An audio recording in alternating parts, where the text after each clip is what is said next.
I just did this post about how social anxiety is really alienating to other people and makes them feel really badly.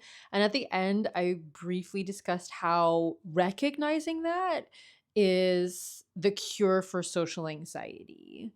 And obviously, this isn't the cure for someone who has a severe anxiety disorder. I had one myself, so I get it. But for people who experience social anxiety fleetingly or often, but they're able to have an awareness of it, this was a game changer for me.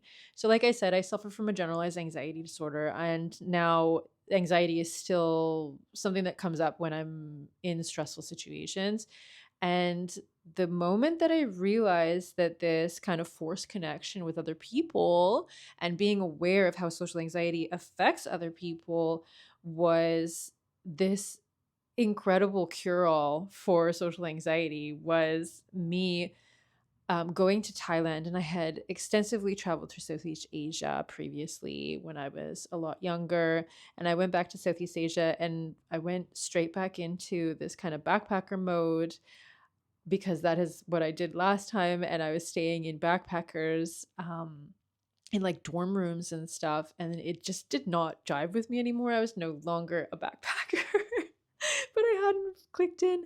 So I was staying in a dorm situation that made me really uncomfortable and I was kind of stressed. And there was this gentleman sitting with me and he was talking to me. He was somebody who did drag and was part of the LGBTQ community. And I was feeling super anxious and I started closing off and shutting down.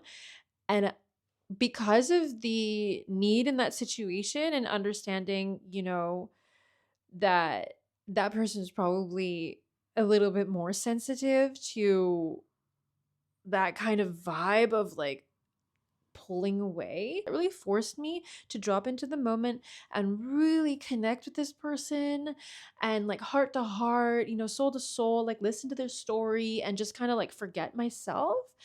And I realized in that moment when I just threw myself into his story that what he was saying and what he was talking about, my anxiety completely it evaporated into nothing. There was no anxiety. I was so comfortable. So understanding how negatively our own social anxiety can affect other people can actually be the cure for it. Because when you force connect like that, it grounds you and kind of abolishes it. I now use this trick all the time for social anxiety and it works like a charm. Let me know if it works for you.